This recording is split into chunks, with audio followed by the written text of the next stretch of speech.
Have you ever felt out of control when it comes to the symptoms of your chronic illness? I would guess that you probably have. When you're dealing with complex chronic health issues, it can feel like you're losing control over and over again. Losing control of your body, your life, your future. Your symptoms come in waves that are unpredictable. And you might feel really disconnected from yourself and from the life that you thought you were going to live.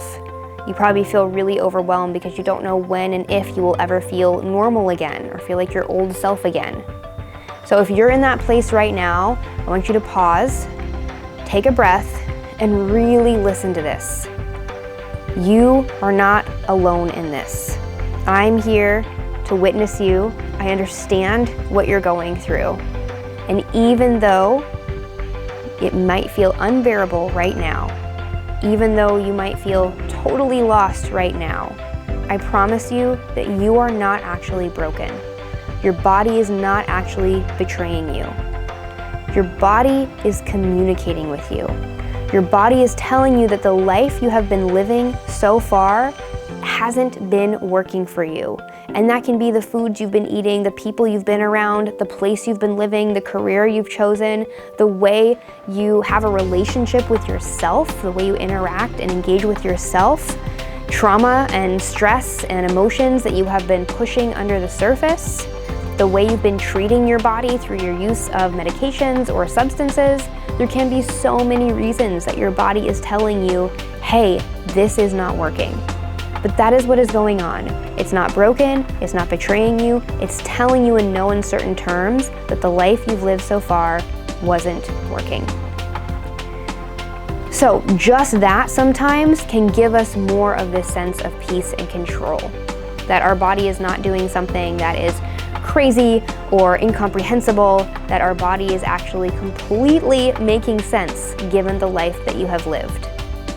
But when we are in the depths of our symptoms, we can still feel a bit out of control and not knowing what to do and not knowing how to feel stable. Everything that we're dealing with and what steps we need to take and what we need to do probably feels really overwhelming, especially if you currently have a lot of brain fog or dysautonomia or fatigue. Every single thing you do has to be intentional and can feel like a chore. And so we want to be very, very thoughtful about how we go about your healing journey. So the first step is to actually get present with what is going on right now. When you feel like your body is spinning out of control, one of the most powerful things you can do is to anchor yourself in the present moment. So often when we're having symptoms, we feel panicked and rushed, trying to figure out what we can do to just stop our symptoms. And of course, if you have, emergency medication or you have something you do that is a helpful coping skill, use those things. But so often we're doing those things to distract ourselves or resist what is actually happening.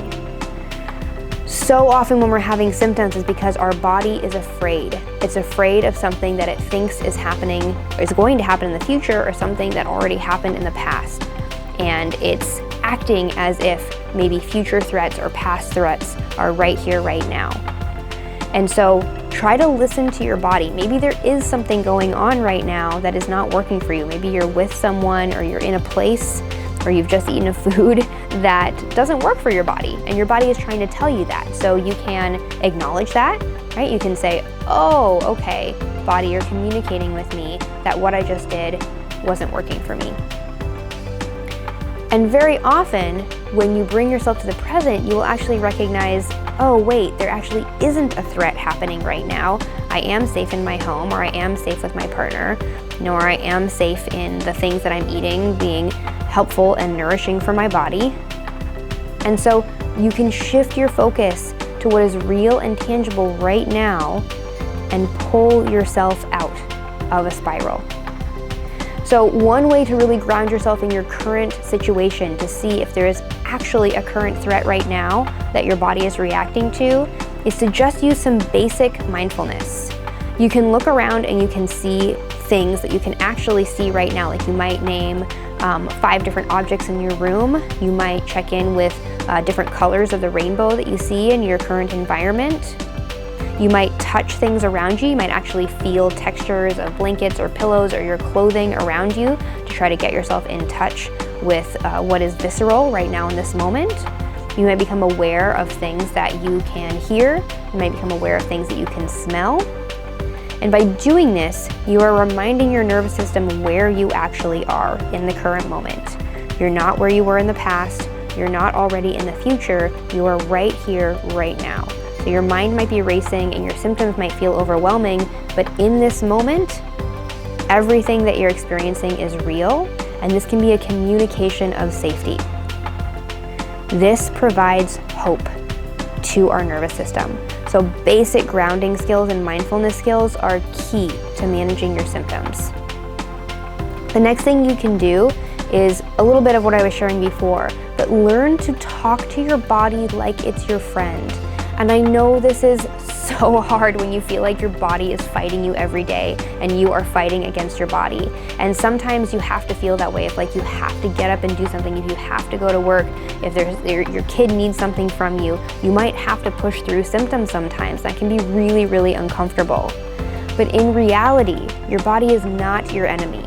It is doing everything in its power to protect you, to adapt, to survive. So instead of spiraling into fear, we need to talk to our body and give it reassurance that we are listening to it. Usually when we get to a place of complex chronic illness, it's because we've ignored and overridden our body over and over and over again, probably from the time we were a child. And this may be related to patterns in our family or ways that we were raised where we didn't feel like we could fully be ourselves or speak our truth or name our emotions. Maybe we had to take care of other people, or maybe we had to just stay very small and not speak very much, or maybe we had to really assert ourselves and be very aggressive in order to get what we needed. And so your nervous system very likely learned certain patterns where it wasn't able to really listen to what it actually authentically needed. And at some point, our nervous system is going to come and basically give us the invoice, right? It's going to give us the bill of everything that it pushed under the surface all that time. And so you can talk to your body as if it's a scared child. Imagine that your body is a scared puppy or kitten or child, and it's trying to, tug on your sleeve and say, hey, something's really wrong here. I'm trying to communicate with you. And if we perceive it in more of that benevolent way, if it's just trying its best through the only mechanisms it knows, we can now give it that reassurance that it's asking for. So place a hand over your heart or over your belly and say, I know you're here trying to help me. I hear you. I promise you I am safe. I am getting the support that I need. I am working to give you everything that you're asking for. This is temporary. This is not the way I will feel forever. I'm going to get through this. So speaking to yourself this way can shift your nervous system out of that state of panic or disconnection and into a state of trust and safety, because your body now hears that you are listening and you are present. And this is where true repair and healing starts to happen on a physiological level. So the next thing is that we do want to take steps towards our healing. We do often need to make very dramatic lifestyle and nutritional changes in order to heal. We don't just want to, be present and then not do anything. We do want to make changes in our life, but we need to do these in small, actionable, and bite-sized steps. One of the most paralyzing aspects of chronic illness is the feeling of helplessness. Either the belief that there's nothing that you can do, that there's no one there to help you, or that there's a million things that you need to do, right? You need to learn about B vitamins and which ones are the right ones for your genes, and you need to learn about the best herbs for a parasite cleanse. Okay, but you need to open up your detox pathways first.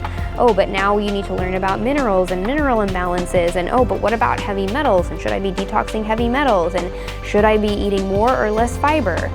You can probably hear yourself when I'm saying that, right? We can get really overwhelmed, and again, this sends our brain into the future in a way that can be really dysregulating. So we want to ground ourselves in the present. We want to make sure our nervous system and our body knows that we are hearing it, we are listening to the symptoms, and we are trying to take care of it. And then we are giving ourselves a small action step. And in my experience, the people who heal are not the people that do all the things at once. It is the people that take a couple of key things and implement them fully and consistently for the long term.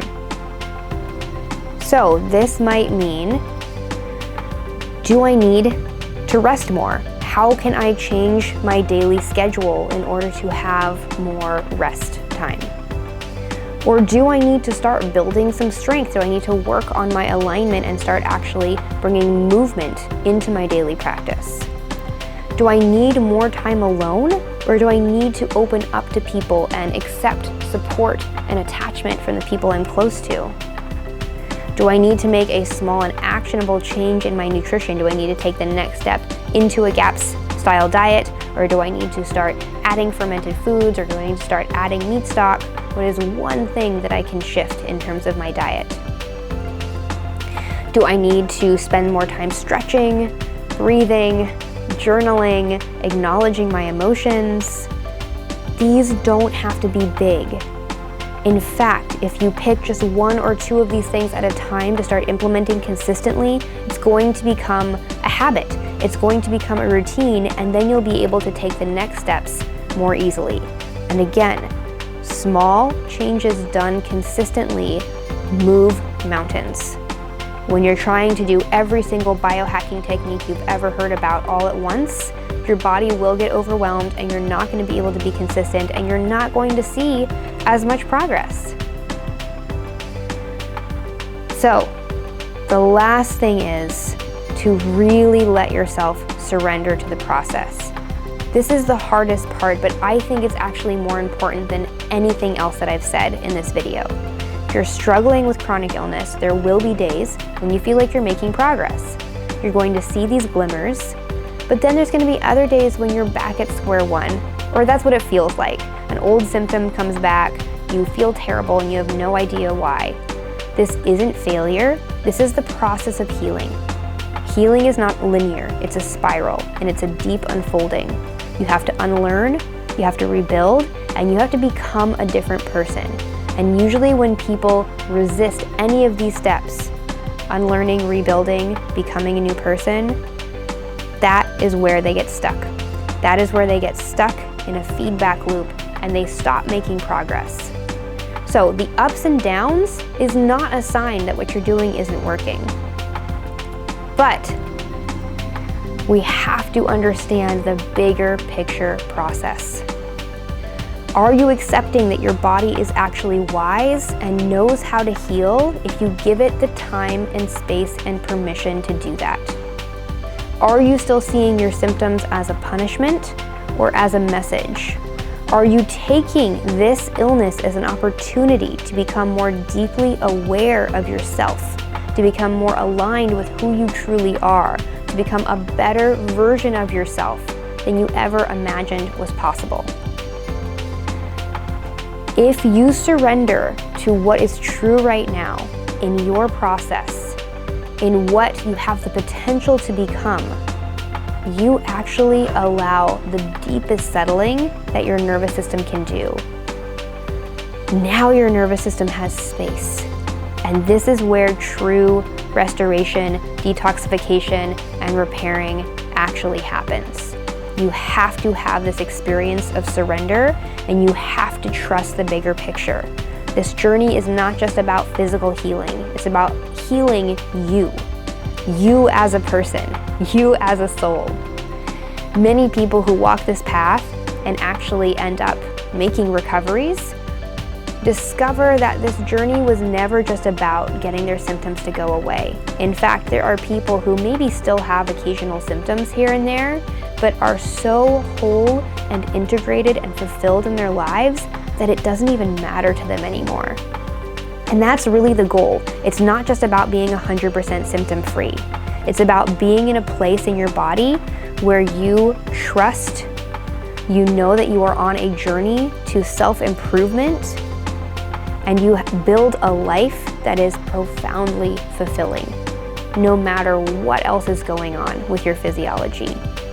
You listen to your body, you listen to your emotions, you trust your intuition, you've reclaimed your power, you've reclaimed your voice, you've learned what is true about you.